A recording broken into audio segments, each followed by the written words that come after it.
Acá estoy.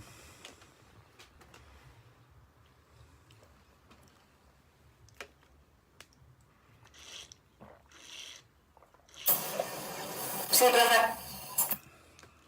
Ok, profe, acá estamos. Buenísimo. Federico, yo estoy haciendo el cambio de teléfono a computadora. No sé si me tenés que aceptar de nuevo o... A ver. Mandala. Corto acá y si no me ves, por favor, aceptame. Dale, sí.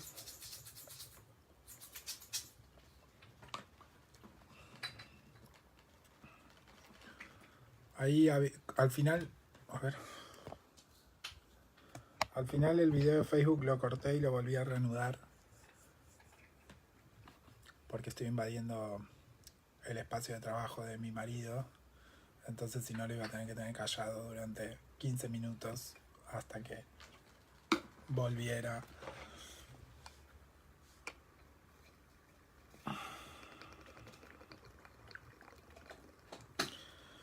Bueno, ¿dónde quedamos? Aquí.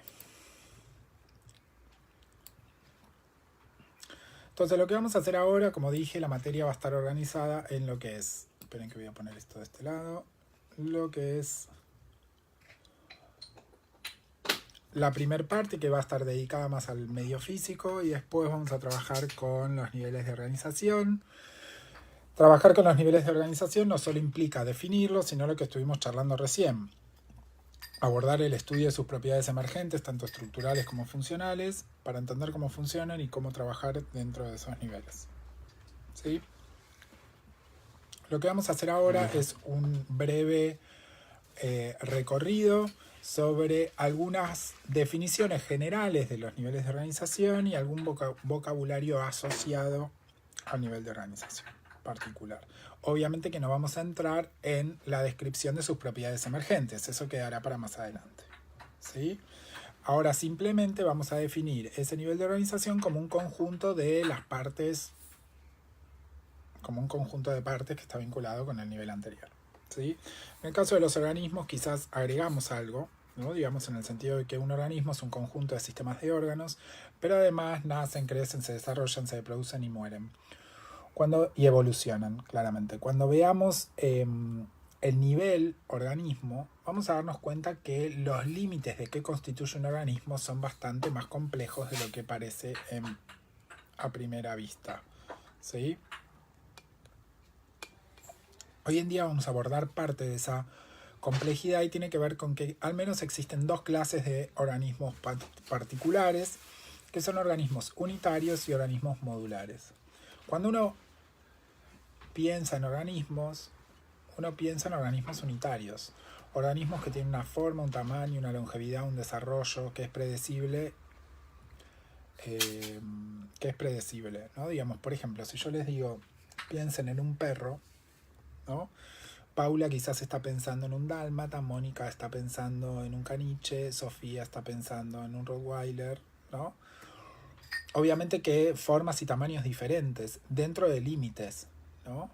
Ninguno está pensando en un perro tamaño elefante, o un perro que viva 150 años, o un perro que tenga 2 colas y 3 orejas, ¿no? Digamos, hay una forma, un tamaño, un desarrollo, una longevidad que es predecible. Esos son organismos unitarios. La mayoría de los organismos que pensamos son unitarios, ¿sí? No son los únicos. Hay organismos modulares que crecen a través de módulos. Estos módulos se repiten en el espacio y suelen tener una alternancia de fases sexuales y asexuales. ¿Sí? No tienen formas, tamaños y demás que sean predecibles. Y uno empieza a decir, bueno, ¿cómo? ¿Cómo puede ser que un organismo no tenga una forma predecible? Bueno, justamente porque si crecen a partir de módulos que se repiten en el espacio, la manera en que se repitan en el espacio va a dar formas. Quizás los módulos sí tengan una forma predecible, pero la sumatoria de esos módulos no. ¿Se entiende? Entonces la forma de ese organismo puede no ser predecible. Cuando pensamos en organismos modulares, los ejemplos más comunes se dan en las plantas, ¿no? Digamos, si ustedes piensan, no sé, por ejemplo, vieron como el pasto, ¿no? el pasto, si alguna vez cortaron un pasto o demás, van a ver que ustedes pueden tirar del pasto, de algunos, ¿no? Pueden tirar del pasto y sale como una tira que va por abajo y empiezan a salir como... Empiezan a tirar y no termina nunca esa tira de salir. Lo que ustedes ven por afuera son rosetitas, pero por abajo todas esas rosetas están unidas. Suelen esas rosetas ser producto de reproducciones asexuales. Y ese pasto se va replicando, ese módulo se va replicando espacialmente. ¿Se entiende lo que estoy diciendo? Si no, busco una imagen, a ver. Denme un segundo. Ayer había encontrado esta imagen. Voy a pegar acá.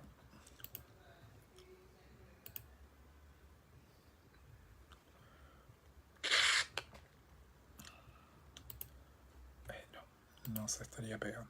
Ahí. No, porque no se copió. A ver, dame un segundo. Copiar.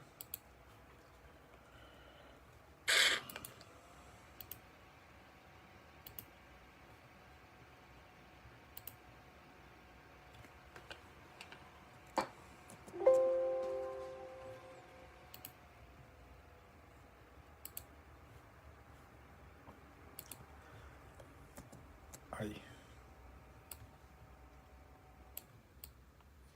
¿No? Si vemos esto, ¿no? Este puede ser un módulo y a partir de ese módulo crecen otros módulos que pueden ser similares, pero todo este es un solo organismo, ¿no? Dentro de estos organismos modulares podemos distinguir lo que se conocen como genetes y ramets. Los genetes son aquellos módulos que provienen de una reproducción sexual, por lo tanto van a tener variabilidad genética, van a ser diferentes a sus progenitores, ¿sí? Los ramets son aquellos que surgen por reproducciones asexuales a partir de ese módulo original. Ese módulo original puede ser un genete o puede ser un ramet, no importa, ¿sí? Pero lo importante es que estos que surgen son clones de este módulo original, ¿sí? El problema es que cuando uno trabaja con organismos modulares, empiezan a surgir algunos problemas metodológicos concretos, ¿no? Si yo estoy trabajando con plantas, por ejemplo, lo que yo voy a ver es esto. Y si yo tengo que ir al campo a estudiar esta población y tengo que contar individuos, posiblemente cuente 1, 2, 3, 4, 5, 6. Ahora lo que está pasando por abajo son dos organismos, organismos modulares, ¿no? Digamos, como que empiezan a haber complejidades metodológicas de cómo tratar estos módulos. Sumado a que no necesariamente estos módulos tienen que estar unidos a sus progenitores. Seguramente si les gustan las plantas, alguna que otra vez se han llevado un gajito de algún lado, ¿sí? Un gajito. Dicen, ay, qué lindo, me gusta esta plantita y me voy a llevar este gajo. ¿Está? No los estoy viendo, esperen que los perdí.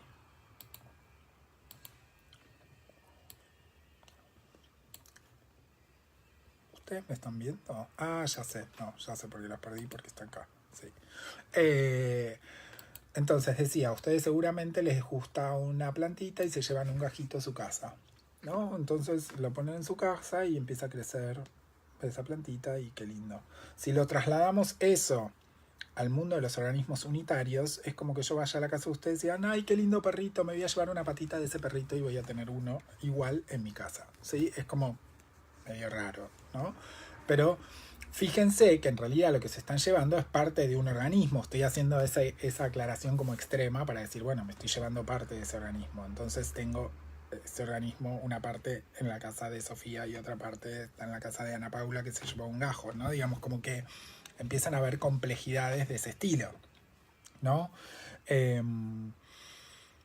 Nada, no importa, lo tiro. Después veremos qué se hacen con estos organismos modulares y cómo se trabajan, ¿no? Digamos, pero es para tener en cuenta que el concepto de organismo no es tan sencillo como a priori parece, ¿sí? Hay organismos modulares dentro del universo animal o dentro del mundo animal, ¿sí? No son tan comunes como en el caso de las plantas.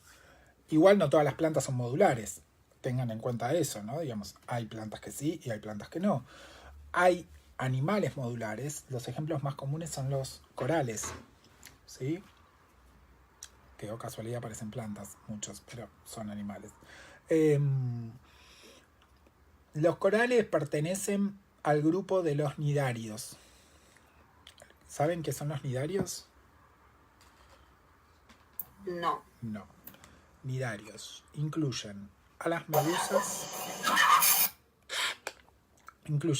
medusas y a las anémonas. ¿Vieron dónde vivía Nemo?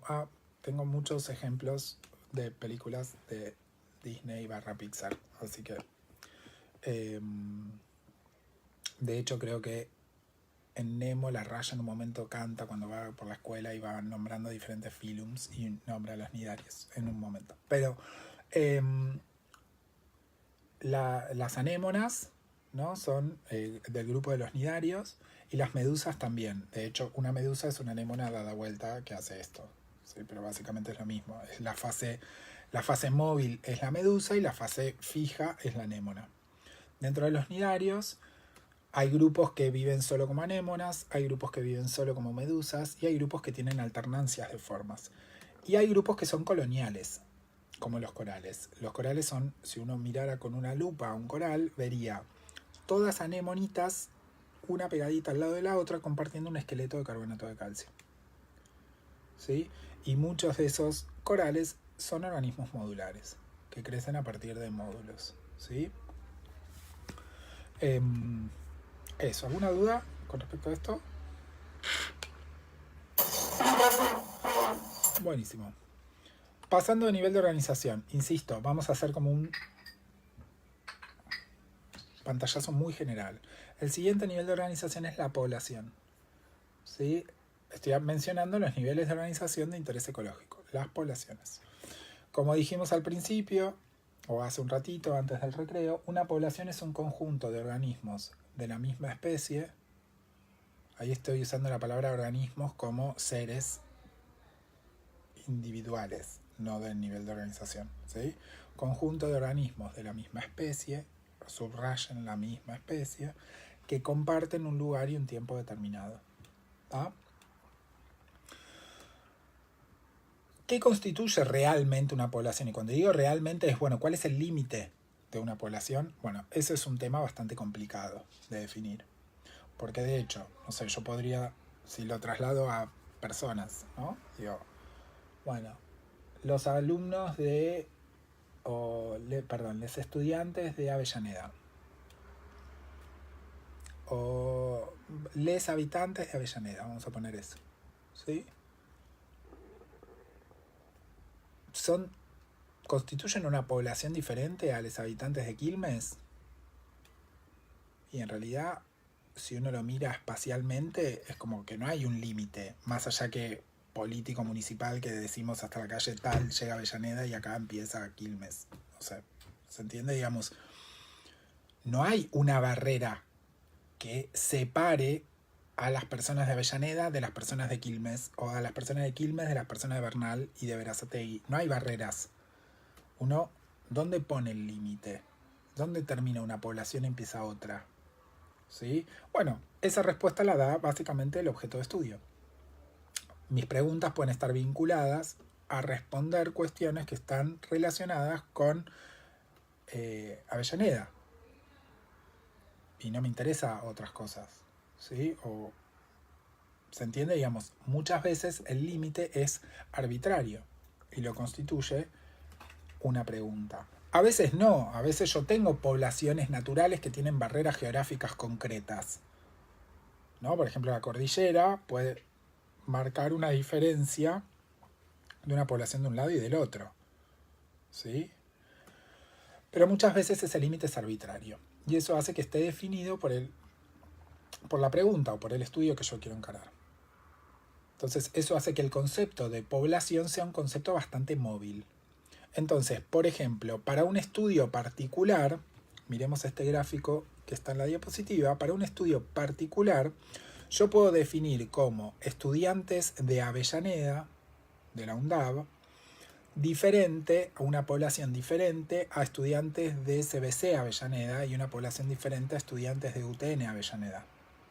porque yo estoy tratando de responder preguntas vinculadas a los estudiantes o les estudiantes de Avellaneda, ¿sí? Obviamente que hay intercambios y esos son estas rayas que están representando que puede haber intercambios. Hay estudiantes de Avellaneda que quizás cursan también algo en el CBC o que vienen del CBC y se pasaron o que van a UTN a cursar o que tienen una pareja en UTN, no sé, cosas que puedan haber intercambios de esos individuos en estas poblaciones locales. A esas poblaciones locales se las conoce como DEMES.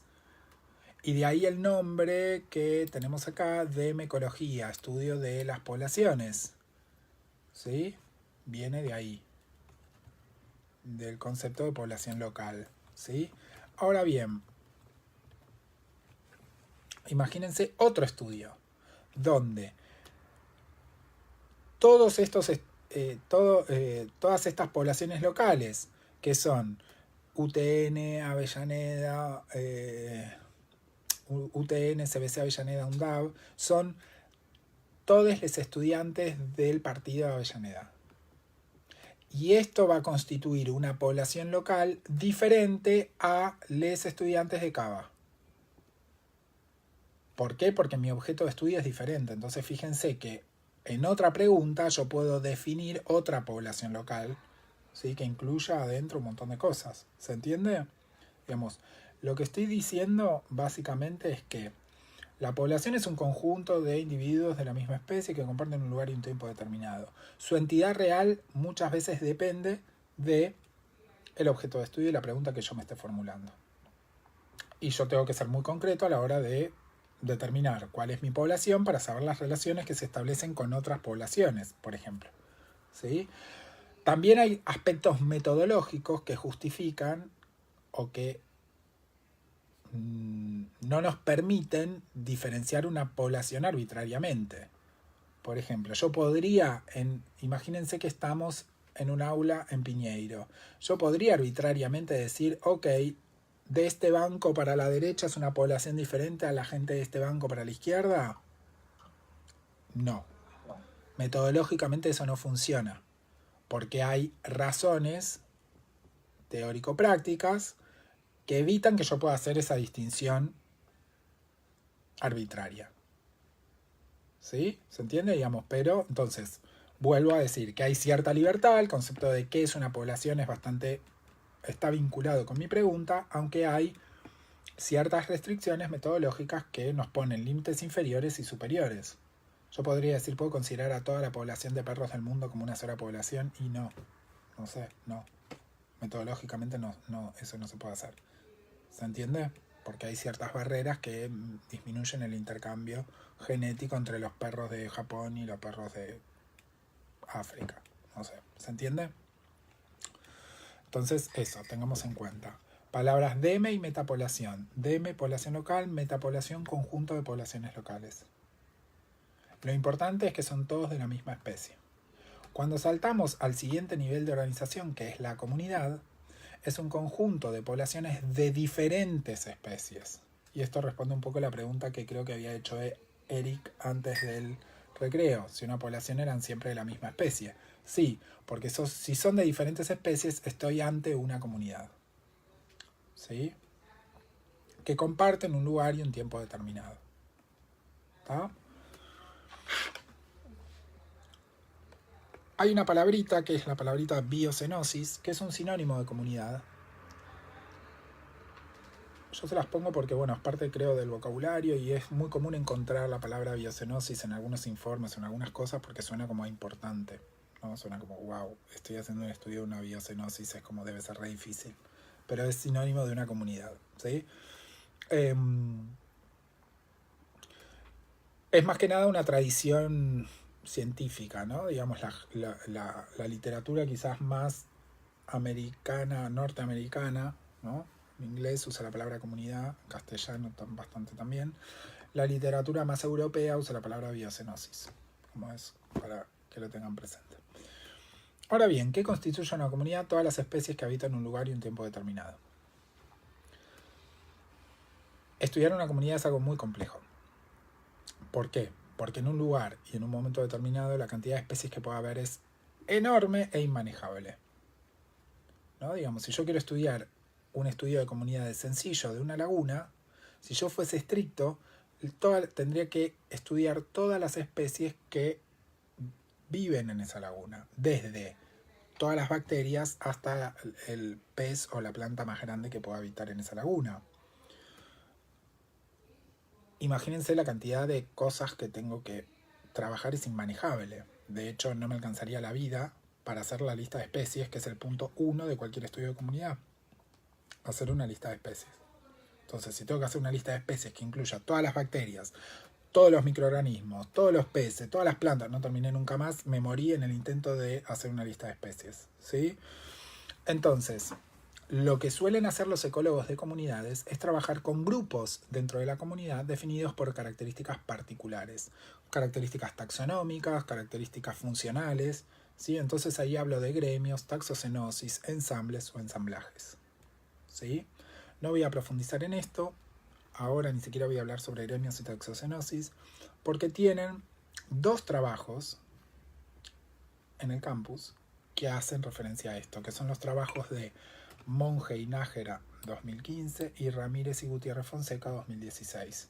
Unos proponen una nomenclatura, Monge y Nájera proponen una nomenclatura, y Ramírez y Gutiérrez le contestan y proponen o hacen como una respuesta frente a lo que está diciendo Monge y Nájera, donde discuten qué significa un ensamble, un ensamblaje, un gremio, una taxocenosis, etc. ¿Sí?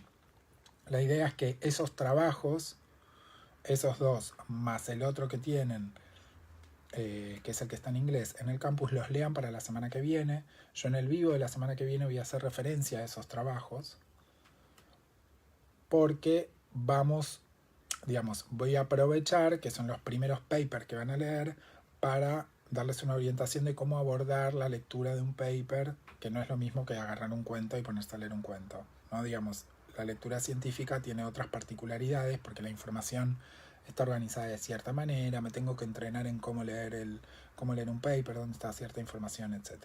¿Sí? Es como, si cursaron materias legales, es como leer un fallo, no es lo mismo. Tipo, no agarran un fallo y lo leen como si estuviesen leyendo un cuento de Cortázar. No. El paper es exactamente lo mismo. ¿Tá? Entonces, léanlos para la semana que viene. A lo largo de toda esta semana, sobre todo en la primera parte de la materia, perdón, no de toda esta semana, de toda la primera parte de la materia, van a tener que leer un montón de papers. Todas las semanas les vamos a habilitar papers para que lean. No necesariamente los vamos a tratar todos a la clase siguiente, ¿no? Digamos, ahora tengamos en cuenta que es la primera semana, entonces teoría hubiese estado bueno que los lean para esta semana, pero las clases no habían comenzado, ¿no? Digamos, cuando yo habilite los contenidos de la clase 2, seguramente en la clase 2 hay algunas cosas para leer, algunos papers para leer. Bueno, está bueno que los lean para esta clase o los vayan leyendo. Si no llegan, porque son largos, porque no pueden, porque no tuvieron tiempo, no pasa nada. Pero no necesariamente los vamos a tratar sincrónicamente con las clases. Yo me voy a hacer referencia a eso. La idea es que los vayan leyendo. Obviamente que la información se evalúa y se toman los exámenes, al menos los aspectos que vamos a tratar de esos papers. Y solemos dedicarle bastante más tiempo y puntualizar los papers en los parciales. Por eso creo que el foro puede ser un espacio para eso. Si alguno va leyendo un paper y puede subir algún resumen y tiene alguna pregunta o tiene algún punteo, bueno, lo puede subir al foro y que quede ahí para aquellos que quizás no llegaron a leer o no pudieron leer, pueden, aunque sea, ver ese resumen y demás, ¿sí? Socialicen esa información. Entonces, ¿qué es lo importante de la comunidad? Entender que es un conjunto de diferentes especies, subrayenlo, que comparten un lugar y un tiempo determinado. Si fueran de la misma especie o si fuesen de la misma especie, estaría ante una metapoblación, ¿no? Conjunto de poblaciones de la misma especie sería una metapoblación. Para hablar de una comunidad tienen que ser de diferentes especies. Y como esa comunidad incluye un montón de especies, suelo trabajar con grupos, subgrupos dentro de esa comunidad. Entonces voy a trabajar con los peces de la laguna. Eso es un subgrupo dentro de esa comunidad, definido por una característica taxonómica. Y a eso se refiere con una taxocenosis, ¿sí? La manera en definir esos subgrupos varía en función de la pregunta que yo me quiera hacer. ¿sí? Y ahí voy a usar ensamble, ensamblaje, gremio, toxocenosis, etc. Lean esos trabajos para saber de lo que estoy hablando. El último nivel de la organización con el que vamos a trabajar es el de ecosistemas. El sinónimo europeo de ecosistemas es biogeocenosis, que incluye el biótopo, es decir, el medio físico, más la biocenosis, más las comunidades. ¿Sí? El límite entre una comunidad y un ecosistema es como más difuso que entre los diferentes niveles, en los niveles anteriores. ¿No? Digamos, si yo paso de organismo a población, bueno, el límite es claro porque es un organismo versus muchos. Población a comunidad, el límite es claro, es una especie versus más de una especie. Ahora, el límite entre comunidad y ecosistema es un poco más difuso, sobre todo metodológicamente. Si yo quiero encarar un estudio de una comunidad, de la comunidad de peces de una laguna, ¿sí? Posiblemente vaya al campo con una sonda multiparamétrica y tome la temperatura del agua, la conductividad, algunos aspectos abióticos, porque eso me va a permitir entender cómo está funcionando esa comunidad. Entonces, ¿cuál es la diferencia en abordar un estudio ecosistémico? Bueno, es más el encare o el tipo de preguntas que yo me hago. Un ecólogo de comunidades está interesado en las especies y cómo se establecen esas relaciones entre las especies. Entonces va a decir, bueno, el pejerrey se va a comer a la mojarrita. Mirá, si la temperatura del agua es más alta, el pejerrey va a comer más mojarrita que si la temperatura del agua es más fría. Pero fíjense que el foco está puesto en las especies y en las relaciones. Un ecólogo de ecosistemas, ¿qué le interesa? Cómo circula la materia y la energía. Entonces no le importa tanto si el pejerrey se come la mojarrita, sino que va a decir, hay depredadores primarios y secundarios. Ese depredador primario transmite 35 kilojoules de energía al siguiente nivel. O el flujo de materia o el nutriente que está circulando dentro de eso tiene una tasa de descomposición de 50 años, entonces va a pasar del pejerrey al sedimento en 45 años. ¿Se entiende? Digamos, como el enfoque, el encuadre es diferente. ¿Sí? Entonces, tengan en cuenta eso. De hecho, si volvemos a las ramas de la ecología que teníamos acá, fíjense que la cinecología hace referencia al estudio de comunidades y ecosistemas. En La Plata, por ejemplo, en la carrera de ecología, hay una materia que es ecología de comunidades y sistemas, todo junto. No es ecología de comunidades y en otro año hacen ecología de ecosistemas, sino que es una sola materia que se llama ecología de comunidades y sistemas. ¿Sí? Eso es porque en realidad lo que estudian es más o menos lo mismo, lo que varía es el encuadre. ¿Sí?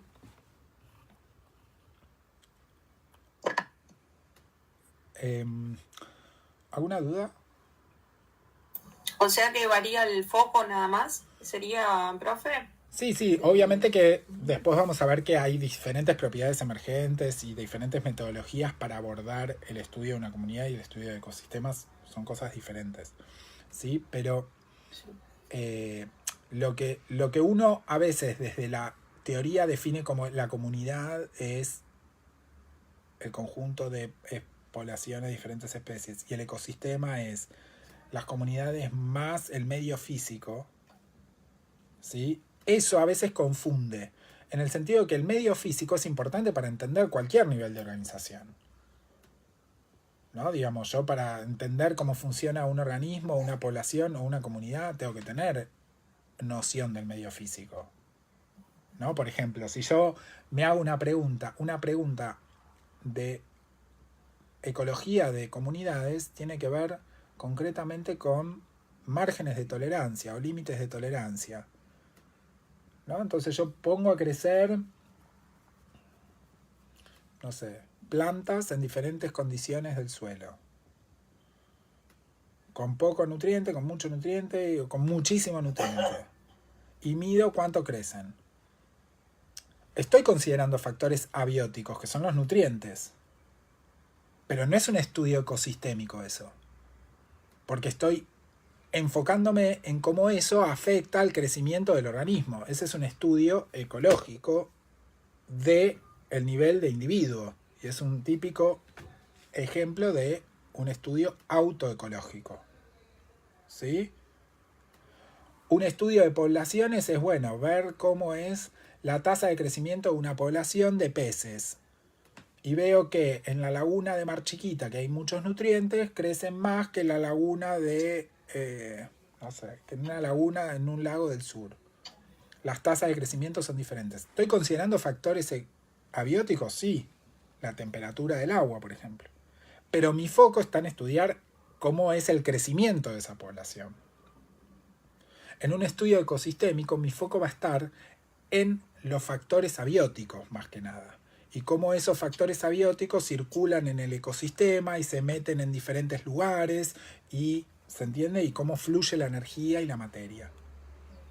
¿Sí? Entonces, a veces esa definición que es tan tajante de decir ecosistema es biótico más abiótico, metodológicamente no es tal, porque abiótico tomo en cualquier estudio ecológico que haga. Porque recordemos la definición, los organismos con su entorno. Entonces no puedo aislar al nivel de organización del entorno, porque si no estaría trabajando en el espacio exterior. Qué sé yo, ¿se entiende? Digamos, no podría encarar ningún estudio aislándome del entorno. ¿Sí?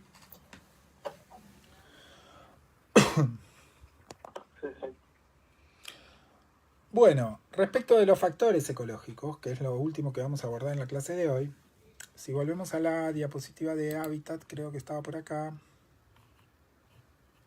Sí. Fíjense, ahí aparece la palabra factores ecológicos, que yo hablé como características, ¿sí? ¿Qué es un factor ecológico? Es cualquier cosa que afecte a un organismo, en al menos de forma directa, en al menos alguna etapa de su vida. ¿Sí? Cuando digo esto, cualquier cosa, es como, bueno, es lo mismo que decir nada, la nada misma. Entonces, puede ser cualquier factor biótico o abiótico que influya a la supervivencia, el crecimiento, la reproducción, o alguna de esas etapas que afecte directamente a alguna de esas etapas en el organismo. ¿Qué se les ocurre que puede ser un factor ecológico? La altura. La altura, perfecto. Los suelos. Los suelos. Más que los suelos, porque los suelos pueden ser un montón de factores ecológicos, ¿no? Puede ser, por ejemplo, el tipo de suelo, puede ser la cantidad de nutrientes que haya en el suelo, puede ser, ¿no? Digamos, como dentro de los suelos podemos identificar un montón de factores ecológicos, pero está bien. ¿Qué más? Puede ser presencia de depredadores o otras especies, interacciones con otras especies. Exactamente. No solamente pensemos en factores abióticos, sino que también hay factores bióticos. Un depredador es un factor ecológico para una presa, ¿no? Digamos, porque lo afecta claramente porque se lo come, qué sé yo, digamos. Entonces, como son un montón los factores ecológicos que podemos identificar, y dijeron quizás algunos de los más raros, pero si pensamos temperatura, precipitación, ¿no? Empezamos a enumerar cosas que puedan afectar a los organismos, bueno, la lista se hace enorme. Entonces es muy común clasificar los factores ecológicos. Una es según su origen, siendo bióticos o abióticos. Abióticos es lo que venían mencionando, algunas características del suelo, temperatura, altura, precipitación, radiación solar, no sé, un montón de cosas, ¿sí? Disponibilidad de oxígeno, salinidad. Bióticos tienen que ver con otros organismos, como decía Pablo, presencia de un depredador, de un parásito, de un competidor, de un mutualista, ¿sí? Eso sería según su origen. Según su efecto, es si su efecto, digamos, acá lo podemos pensar de dos maneras. Si el efecto que tiene el factor ecológico tiene que ver con la densidad, o si la cantidad, por ejemplo, de individuos que haya, pensando en un factor biótico, influye en el efecto que tenga. Lo podemos pensar de cualquiera de las dos maneras, ¿sí? Pero tengo factores ecológicos que son denso-dependientes y factores que son denso-independientes, ¿sí? Por ejemplo, la temperatura. Si yo pongo una serie de semillas a crecer a 180 grados centígrados, ¿cuál va a ser el efecto? No va a salir ninguna. Se van a morir, claramente, ¿sí? No va a salir ninguna semilla. Independientemente de si yo plante una semilla o 136.000 semillas, ¿sí? El efecto es independiente de la densidad, ¿sí? Generalmente los factores abióticos son densos e independientes. Ahora bien, si yo pongo una semilla, si pongo un pajarito a comerse esas semillas o 160.000 pajaritos, el efecto que tengan va a ser diferente, ¿sí? Lo mismo que va a ser diferente si yo tengo un pajarito y pongo una semilla o 166.000 semillas. El efecto va a depender de la densidad. ¿Se entiende? El efecto que tenga ese pajarito como factor biótico no va a ser lo mismo si hay una semilla o 166.000. Tampoco va a ser lo mismo si pongo un pajarito o 166.000. ¿Se entiende? El efecto va a tener o va a estar asociado a la densidad, ¿sí? Esos son factores denso-dependientes. Como regla general, los factores denso-dependientes son de origen biótico, ¿sí? Tienen que ver con estas relaciones que se establecen, ¿tá? Y después, por último, pero no menos importante, de hecho les diría que es más importante, es según su uso. Los factores ecológicos pueden ser clasificados en recursos o condiciones, ¿sí? De hecho, es tan importante esta clasificación que uno de los libros más conocidos de ecología, que es el Begon, está organizado en recursos y condiciones, ¿sí? El libro lo pueden descargar de internet. Nosotros no lo usamos porque es un libro asperísimo, ¿sí? Es como denso, con muy pocos dibujos, con letra muy pequeña y con muchísima matemática, ¿no? Digamos, es un libro áspero de abordar. Es excelente, pero es complicado, ¿sí? Pero está organizado, uno de los libros más emblemáticos de ecología, en recursos y condiciones. Así que fíjense la importancia que tiene esta definición a la hora de pensar la ecología. ¿Y qué son los recursos? Son aquellos factores ecológicos que se usan directamente. ¿Qué se les ocurre? ¿Qué puedo Recursos, cantidad de alimento. Por ejemplo, el alimento es un recurso. Los organismos utilizan el alimento, lo usan, lo consumen, ¿sí? No solamente pensemos en los alimentos como recurso. Un hueco de un árbol para una lechuza es un recurso, porque es el lugar donde hace el nido. Entonces, si la lechuza se mete en ese hueco deja de estar disponible para otra lechuza, ¿sí? Entonces, ese hueco del árbol se consumió en sentido general, ¿no? En sentido amplio, ¿sí? La lechuza lo consumió. ¿Se entiende? Entonces, eso también es un recurso. Una pareja reproductiva también es un recurso. Sacando el concepto de uso de una pareja reproductiva, pensemos, pero ¿se entiende? Digamos, es como... puede ser considerado un recurso también, ¿no? Un macho que tiene una pareja reproductiva, bueno, ese recurso deja de estar disponible para otro macho, por ejemplo, ¿sí? Entonces, Una consulta. sí. O sea que el recurso se relaciona directamente con la disponibilidad. Sí, en el sentido de que si se usa, ese uso implica un consumo y eso deja de estar disponible para otros organismos. Ah, listo, perfecto, gracias. ¿Y qué es una condición? Una condición es cualquier factor ecológico que afecte el estado de un recurso, ¿sí? Imagínense, mi recurso es una milanesa que me voy a comer al mediodía. Ya en esta hora mis ejemplos empiezan a virar hacia lo alimenticio porque empiezo a tener hambre. Entonces, ese es mi recurso. Me lo dejé fuera de la heladera y la temperatura en verano puede afectar el estado de ese recurso y hacer que esa milanesa no la pueda consumir porque se pudrió. Entonces, la temperatura es una condición, ¿sí? Que afecta el estado de ese recurso, ¿sí? El fuego, para la lechuza que habíamos hablado del hueco de un árbol, puede ser una condición, Porque el fuego puede consumir, puede hacer que ese hueco del árbol no exista más, ¿sí? Porque quema el árbol donde está ese hueco. Entonces afecta el estado de un nido para esa lechuza. ¿Se entiende? Entonces, una condición es cualquier factor ecológico que afecta el estado de un recurso. Fíjense que al igual que hicimos con hábitat y demás, cuando estamos hablando de uso, estamos hablando de un organismo que utiliza. Entonces, un hueco de un árbol puede ser un recurso para una lechuza, pero puede ser nada para una lombriz que vive en el suelo.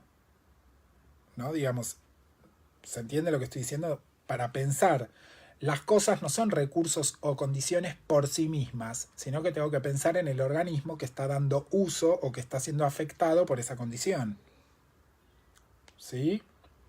De hecho, hay un ejemplo que es como medio emblemático, que es un recurso para algunos organismos y una condición para otros, que tiene que ver con la radiación solar. La radiación solar es un recurso para las plantas, en tanto hacen fotosíntesis y utilizan la radiación para generar glucosa, mientras que para un animal o para un organismo heterótrofo, es decir, que no hace fotosíntesis, es una condición. ¿Sí? Entonces tengamos en cuenta eso, que cuando hablamos de uso estamos pensando en alguien que usa, o en un organismo que usa. Por lo tanto, requiere hacer ese mini paso. Obviamente que hay cosas generales como la temperatura y la presión y demás, que son cosas que son condiciones per se, ¿se entiende? Pero hay cosas puntuales, sobre todo en el caso de los recursos, que para algunos organismos es un recurso y para otros puede no ser nada, o para otros puede ser una condición, como puse el ejemplo recién. ¿Sí? ¿Se entiende? Profe, ¿está mal, por ejemplo, si, no sé, un ejemplo se me ocurre, un hornero que usa el barro, ¿no? Que tiene que estar igual en cierta condición para armarse su casita? Y una condición puede ser la lluvia, por Exactamente, ejemplo. exactamente. Digamos, vos ahí tenés el barro como recurso, porque el bicho usa eso directamente para formar su nido, y la lluvia como condición, porque afecta el estado en el que está ese barro. ¿Se entiende? Entonces, Pero sin embargo la lluvia sí pues es para las plantas, por ejemplo, es un recurso. O sea, una cosa puede ser recurso para, digamos, para algunos, en eso decía que puede ser condición para algunos, sin embargo esa condición puede ser benéfica para otros. Ahí entramos como en una discusión, está bien lo que estás diciendo, pero ahí entramos como en una discusión quizás semántica, porque el recurso quizás es el agua, no la lluvia. La lluvia o la precipitación es una discusión, es una condición, pero el agua que puede haber en el suelo es el recurso. ¿Se entiende? Digamos, por eso ahí entramos como quizás en alguna condición. Para las plantas no importa la lluvia, porque las plantas no toman el agua de la lluvia, la toman del suelo. Entonces quizás el recurso es el agua en el suelo. ¿Se entiende? La lluvia puede no ser nada, habría que analizarlo de otra manera. ¿Se entiende? Pero el agua puede venir viene de otro lado, no específicamente de la lluvia. Exactamente. Ahí está. ¿Está? Pero bueno, ese ejercicio es el que hay que hacer.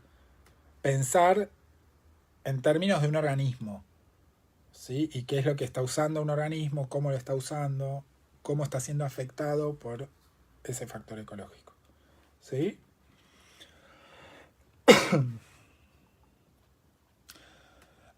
Ahora bien, los factores ecológicos que afectan a los organismos son, por exagerar, infinitos, ¿no? En el sentido de que hay un montón de factores ecológicos, algunos que los podemos pensar rápidamente y otros que no. ¿No? Digamos, puedo pensar, como esto que decíamos recién, la lluvia, el agua, ¿verdad? Pero también podría pensar en la fricción que hace el viento en las hojas, y eso también puede estar afectando la evapotranspiración de la planta, ¿no? Digamos, como que puedo pensar en una cantidad de factores ecológicos enorme. De todos esos factores ecológicos, hay algunos que son más importantes. ¿Más importantes en qué sentido? En que son los que limitan el crecimiento, el desarrollo o la reproducción o lo que sea de ese organismo, ¿no? Y a eso se los conoce como factores limitantes, que actúan por exceso o por defecto, es decir, actúan porque hay mucho o hay poco, pero el resultado es que afectan el crecimiento. Imagínense esta situación. Yo tengo una planta en una maceta. le puse la tierra correcta, tiene la luz indicada, tiene oxígeno, la cuido, no hay depredadores, no tiene plagas, no la riego. Todos los factores ecológicos que están afectando a esa planta son un montón. Pero el hecho de que yo no la riegue es lo que limita el crecimiento de esa planta. Esa planta no puede crecer porque yo no le estoy dando el agua necesaria. El resto está todo bien, pero el agua es un factor limitante. Es el que afecta el crecimiento de esa planta. En este caso, como no la estoy regando, la afecta por defecto, porque hay poca agua. Si yo fuese un cebado y la riego 36 veces por día teniendo miedo de que la planta no tenga el agua, ¿qué va a pasar? La voy a ahogar. También el agua va a ser un factor limitante, pero en este caso actúa por exceso. Me zarpé de regada, ¿se entiende? Digamos, regué de más. Entonces, en ese caso, está actuando por exceso. Pero fíjense que de todos los factores que pueden estar afectando a esa planta, hay uno o unos pocos que actúan como factores limitantes. Obviamente que esos factores limitantes se modifican, y en un momento puede ser el agua, en otro momento puede ser la luz, y en otro momento puede ser la disponibilidad de nutrientes. No necesariamente siempre es el mismo, ¿sí? Pueden ir variando, ¿tá? Y esto nos lleva, o el estudio de factores ecológicos y de factores limitantes, nos lleva a postular lo que se conoce como la ley de tolerancia de Shelford, ¿sí? Donde el estudio de estos factores ecológicos reveló, ciertas reglas, ¿no? Se llama ley, pero en realidad son unas premisas bastante sencillas que nos permiten ordenar un poco cómo funciona esto, ¿sí? Por ejemplo, en una planta, el agua es un factor ecológico que afecta a esa planta. Y todos los factores ecológicos, incluido el agua, tienen un límite inferior y un límite superior. Hay una mínima cantidad de agua que yo necesito darle para que esa planta no se muera y una máxima cantidad de agua que necesito para que esa planta no se muera. ¿Se entiende? Digamos, eso es lo que se conoce como margen de tolerancia. Ese margen de tolerancia existe para todos los factores ecológicos. ¿Sí? Hay un margen de tolerancia para el agua, para la luz, para el alimento, para el nitrógeno, para el fósforo, para la salinidad, para la temperatura, para la altitud, ¿sí? Algunos de esos márgenes de tolerancia son más amplios que otros. Entonces yo puedo tener un margen amplio, es decir, la diferencia entre el mínimo y el máximo, que sea muy amplia, y ahí utilizo el prefijo euri para hacer referencia a eso. Entonces hablo de euritérmico, significa que tengo un margen amplio para la temperatura. Entonces va a ser un organismo que tolera variaciones de temperatura importantes, ¿sí? El opuesto, un margen de tolerancia angosto, para un factor ecológico se abrevia se utiliza el prefijo esteno. Entonces, estenotérmico significa que tengo un organismo que tiene un margen estrecho para la temperatura, ¿sí? Yo puedo tener un pez, por ejemplo, que sea estenotérmico, es decir, que tolere variaciones estrechas de temperatura, pero eurialino. Alino viene de salinidad, entonces tolera márgenes amplios de salinidad, ¿sí? Se suele usar la palabra estenoico y eurioico para hablar en general. Un bicho es eurioico cuando tiene márgenes amplios de tolerancia o cuando es muy tolerante a muchos factores ecológicos. Mientras que es estenoico cuando tiene márgenes estrechos para un montón de factores ecológicos, ¿sí? Entonces, lo primero que dice Shelford es eso, que hay márgenes de tolerancia, amplios o estrechos, y que cada margen es independiente de los otros, ¿sí? No es que porque sea euritérmico soy euri para todo. No, puedo ser esteno para algunas cosas. ¿Se entiende? Básicamente es eso. Lo que sí dice es que si un organismo tiene márgenes de tolerancia amplios para muchos factores ecológicos, eso va a hacer que se encuentre ampliamente distribuido. ¿Cuál es lógico? ¿No? Si yo tolero mucha temperatura, mucha salinidad, mucha disponibilidad, Mucha me refiero a un margen amplio, ¿no? De temperatura, de salinidad, de oxígeno, de presión, de altura, de comida. Bueno, ¿dónde me van a encontrar? En cualquier lado, porque las condiciones para mi existencia se van a dar en todos lados, básicamente. ¿Sí? Ahora, si por el contrario yo tengo márgenes estrechos para muchos factores ecológicos, entonces solamente puedo vivir entre los 20 y los 21 grados centígrados. Tolero solamente una salinidad de entre 1,5 y 1,6 gramos de cloruro de sodio por litro. Tolero una... Bueno, ¿dónde me van a encontrar? En una pecera en Japón, qué sé yo, únicamente, porque las condiciones se van a dar específicamente en un lugar.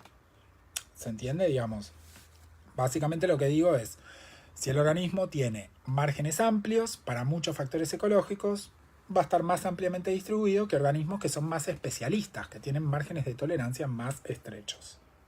¿Sí? Otra cosa que dice Shelford y que es muy importante tener en cuenta es que las condiciones, entendidas como factores ecológicos que afectan el estado de los recursos, ¿sí?, modifican esos márgenes de tolerancia. ¿Sí? Entonces, por ejemplo, un bicho enfermo tiene márgenes de tolerancia más estrechos para algunos factores ecológicos. Un bicho poco alimentado tiene márgenes de tolerancia más estrechos para algunos factores ecológicos. ¿No? Volviendo al caso de las plantas y el agua. Si yo tengo una planta que yo sé que más o menos la riego una vez por semana y sobrevive, está todo bien, va bien. Ahora tengo esa misma planta que se me infectó con, no sé, parásitos, con algún parásito, y veo que la riego una vez por semana y se me muere. ¿Cómo puede ser? Bueno, porque al estar enferma, su margen de tolerancia es más estrecho. Entonces, bueno, la cantidad de agua que necesitaba era un poco más. Estos márgenes de tolerancia también se modifican con las edades. Es muy común en el verano escuchar golpe de calor, cuidado de los niños y los ancianos. ¿No? Bueno, ¿por qué? Porque las personas viejas, bueno, las personas viejas es como horrible, pero les ancianes y les niñes, bueno, son más sensibles porque tienen tolerancias, márgenes de tolerancia más estrechos para el calor. Lo mismo pasa con los venenos, ¿no? Muchos venenos, por ejemplo, también en el verano, el tema de los escorpiones, aparecen escorpiones. Bueno, son cuidado las niñas y los ancianos. Bueno, porque generalmente suelen ser más sensibles al veneno. Una persona alérgica, bueno, tiene una condición de salud que hace que sea más sensible a cierto veneno, cierta... ¿Sí? Y también esos límites de tolerancia se modifican con las condiciones reproductivas de los bichos o de los organismos. ¿Sí? Generalmente organismos reproductores tienen márgenes de tolerancia más estrechos para algunos factores ecológicos. ¿Está? Entonces, es importante tener en cuenta la nomenclatura y además ser como maleable en tanto que no son cajones estancos los márgenes de tolerancia. ¿Sí? De hecho, hay muchos estudios que hacen o que ven, por ejemplo, muchos estudios de ecotoxicología que trabajan con valores letales de ciertas concentraciones de metales o de ciertas concentraciones de algún contaminante o de...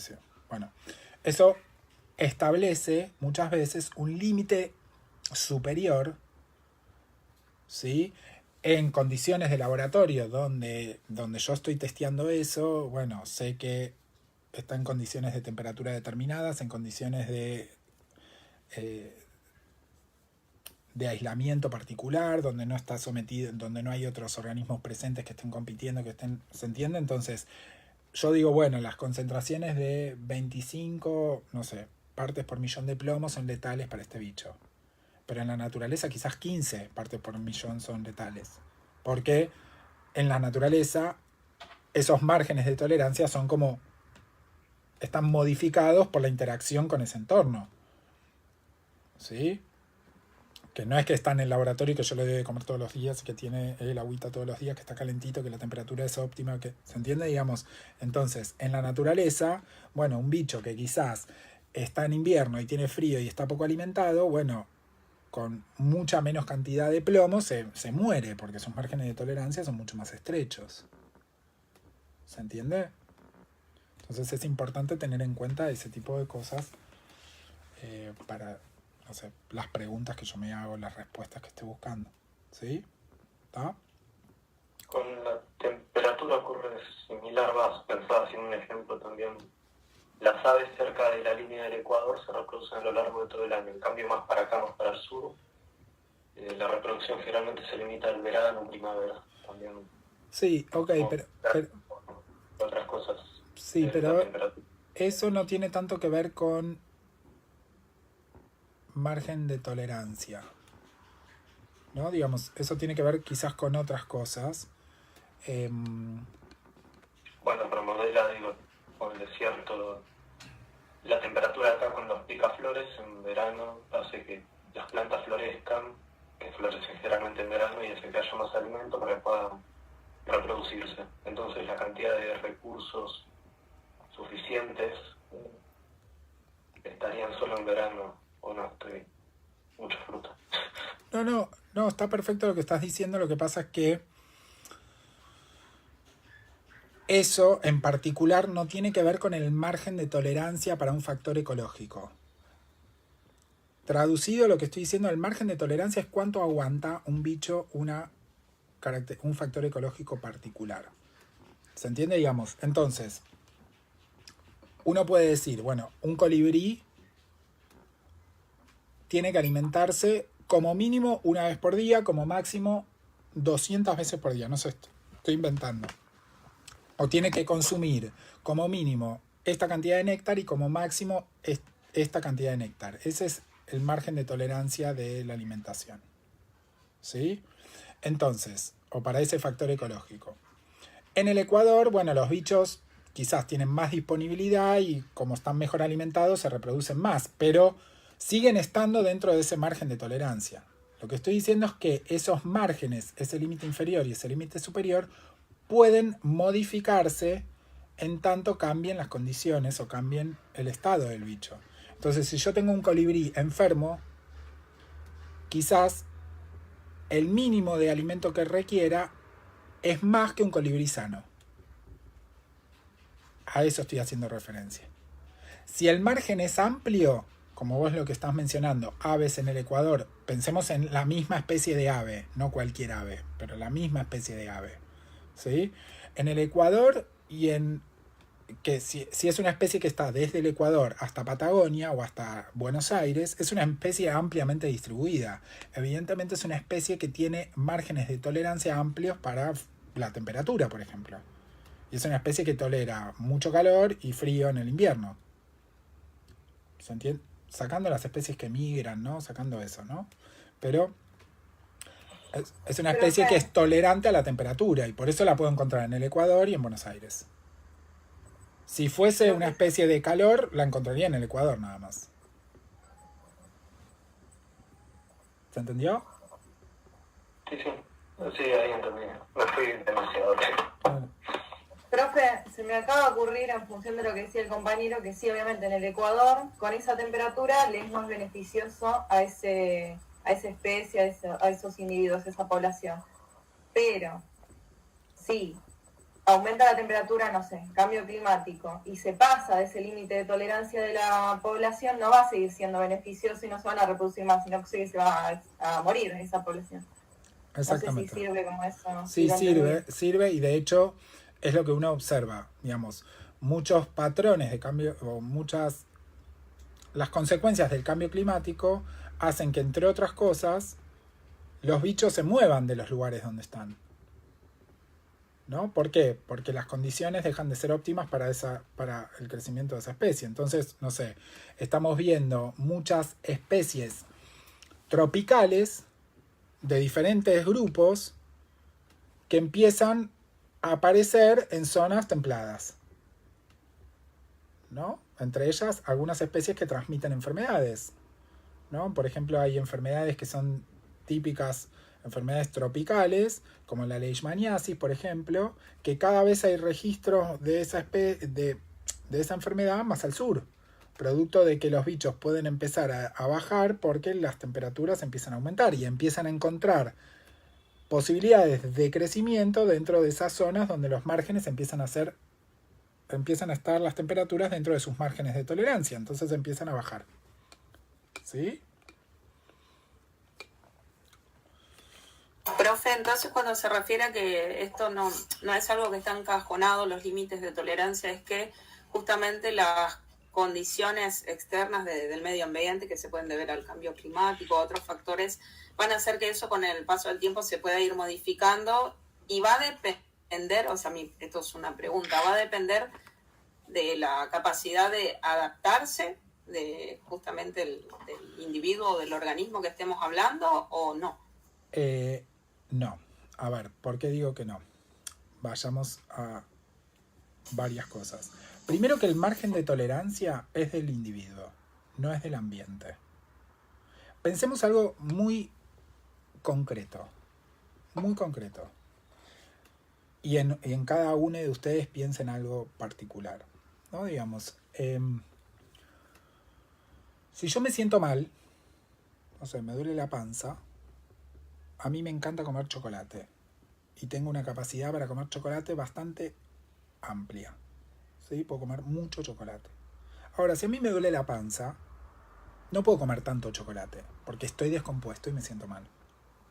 Entonces, ese margen de tolerancia que yo tengo para comer chocolate, que es muy amplio, al sentirme mal se modifica. Eso tiene que ver conmigo, no con el entorno. ¿Se entiende? Obviamente que el entorno influye porque para comer mucho chocolate tengo que tener un kiosco cerca donde ir a comprarlo. ¿Sí? Pero el margen de tolerancia es del individuo. ¿Sí? La temperatura que yo puedo aguantar, no sé, hay gente que le gusta el calor y hay gente que le gusta el frío, por ejemplo. ¿Sí? Entonces, hay gente que con 25 grados está boqueando como un pescado y se quiere matar y se mete en una pieza con aire acondicionado hasta que no venga el invierno no sale. Y hay gente que le gusta el calor y que con 40 grados está caminando como si nada, feliz con un mini short. Bueno, ese margen de tolerancia es del individuo. ¿Se entiende? De hecho, hay individuos que toleran más la temperatura que otros. Y esto es lo que dice Shelford. Si el individuo está en una etapa reproductiva, su margen de tolerancia va a ser más estrecho. Entonces, en términos concretos, no sé, una mujer embarazada tiene márgenes más estrechos para algunos factores de tolerancia que una mujer no embarazada. Entonces, fíjense cómo esos márgenes de tolerancia son del individuo particular. Que depende del entorno, sí, depende del entorno. Pero son del individuo particular. ¿Está?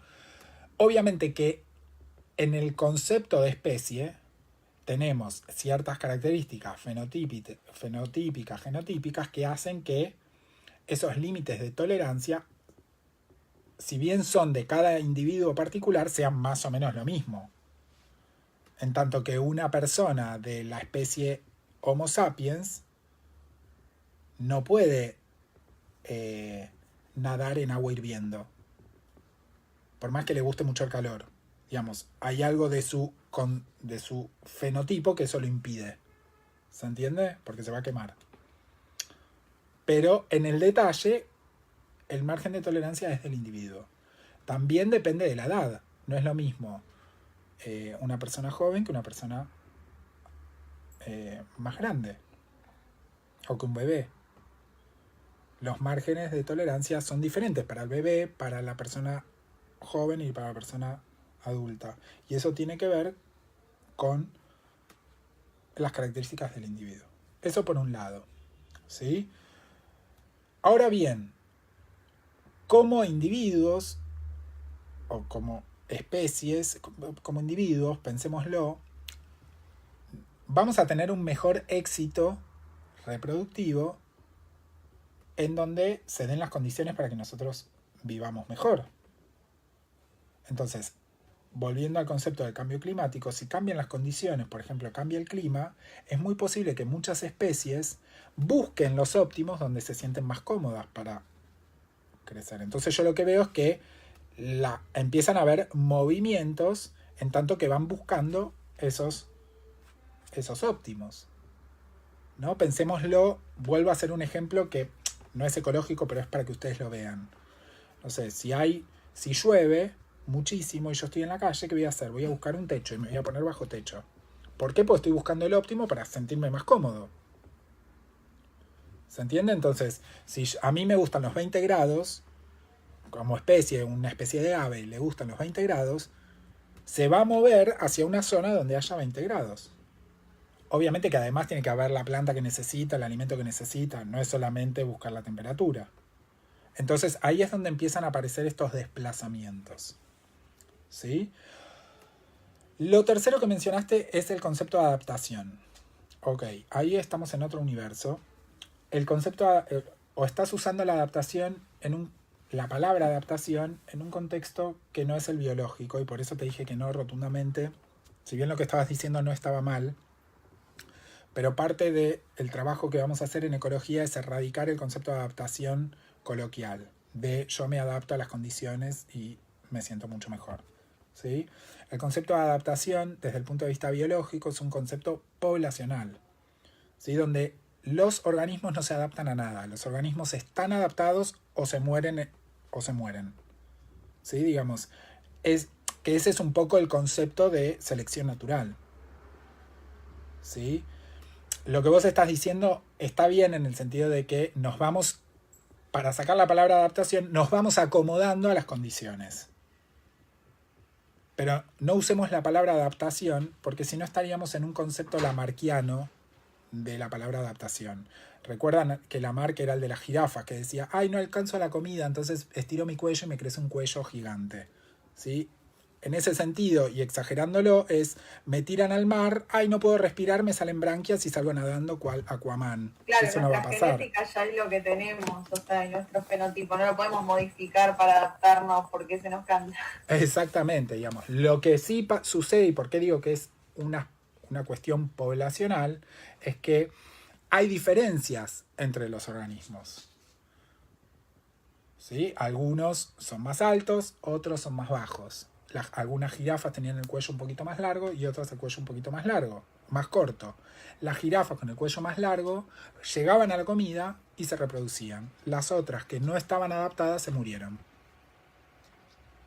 ¿Sí? Entonces, insisto, esto lo vamos a ver más adelante, pero lo que vos estabas diciendo, Mónica, no es que estaba mal, para nada, digamos. Vos estabas hablando de esto, de la idea de acomodarse a las condiciones, que no es lo mismo que adaptarse, ¿no? Digamos. Claro, sí, yo justamente para saber si estaba erróneo o no, si lo estaba viendo mal por ese lado, porque en un momento me imaginé así como un control de plagas y de los individuos que sobreviven digamos, que se van adaptando al veneno, por ejemplo. Sí. Y no tiene que ver por ese lado, ahora entendí la diferencia, que es más de, o sea, el individuo acá o sobrevive o directamente no, porque depende de las condiciones que tenga cada individuo para soportar o no eso. Exactamente, y obviamente que eso, desde esa perspectiva, sí está vinculado con un concepto evolutivo adaptativo. ¿Por qué? Porque si decimos que los márgenes de tolerancia son diferentes para cada individuo, ¿no? Por ejemplo, frente a la temperatura, y cambian las condiciones de temperatura, bueno, van a sobrevivir los organismos que sean más tolerantes a la temperatura. Y esa característica, si es heredable, se va a fijar. Y la siguiente generación posiblemente haya una proporción de organismos tolerantes a la temperatura más alta. ¿Sí? Entonces, en ese sentido, sí, es un concepto que está vinculado al concepto evolutivo de la adaptación. ¿Sí? Pero semánticamente yo lo que quiero radicar, a veces hincho las bolas, si bien sé que no lo están usando mal, pero coloquialmente a veces usamos mucho esta frase de los organismos se adaptan, o se entiende, digamos, como... Y el hecho de se adaptan es como que le otorga cierta voluntad a algo que no existe, no hay voluntad, ¿no? Entonces, es eso, no más. A veces como que me pongo exigente con eso, pero para erradicar el concepto. Obviamente que una vez que manejan el concepto, lo pueden usar como quieran. El tema es que no se queden pegados a eso. Bien. Claro. Gracias, profe. No, que sí, es que me acuerdo que Lía siempre decía, o sea, esto que se refería, por más de que yo quiera tener alas, no por la voluntad de que quiera tener alas, de pronto me van a salir, así que entiendo de dónde se quiere correr para no ser mal utilizado el concepto.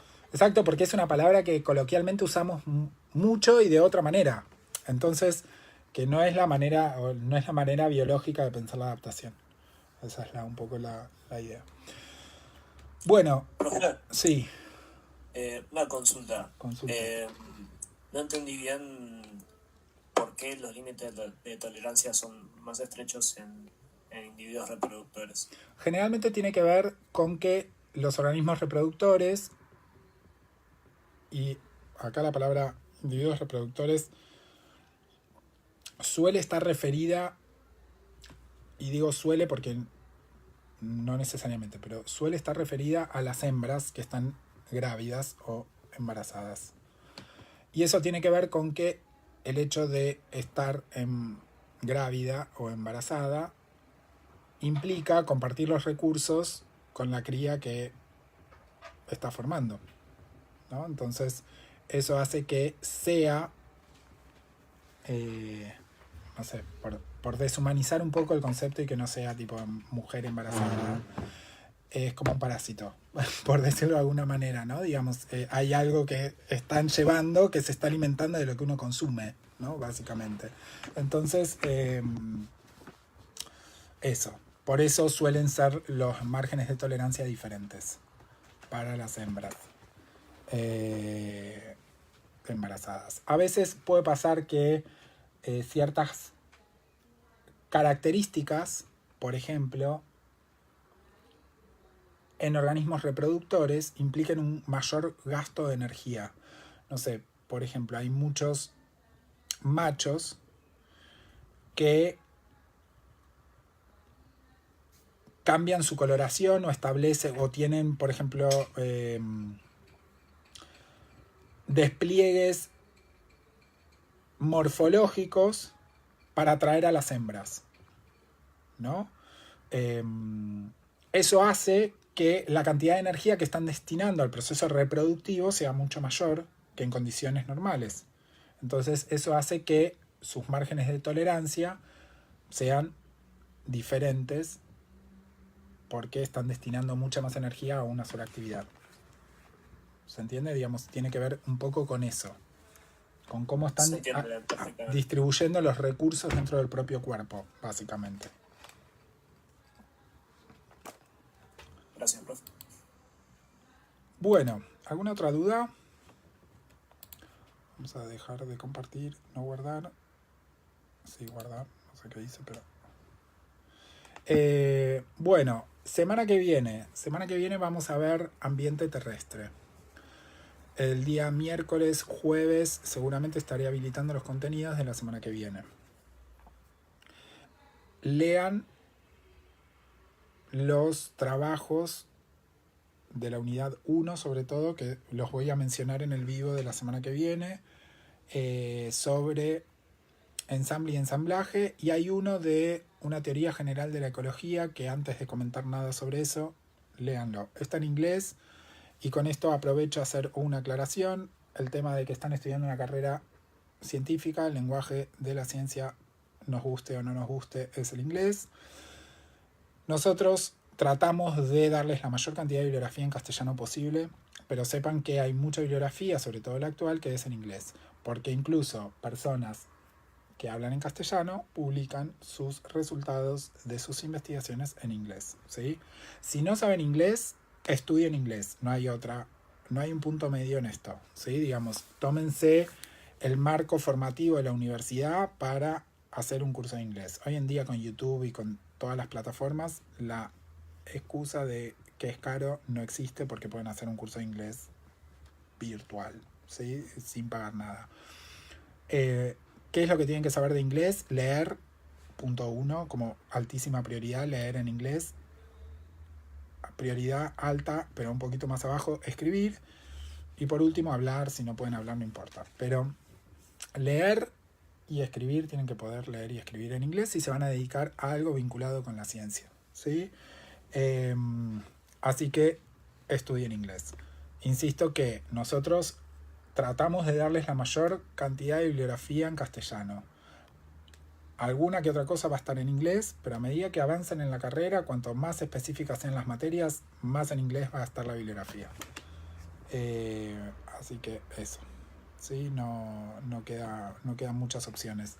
Ahora sean solidarios y aquellos que saben más inglés ayuden a los que saben menos inglés y subiendo, por ejemplo, un resumen o un punteo al foro. ¿Tá?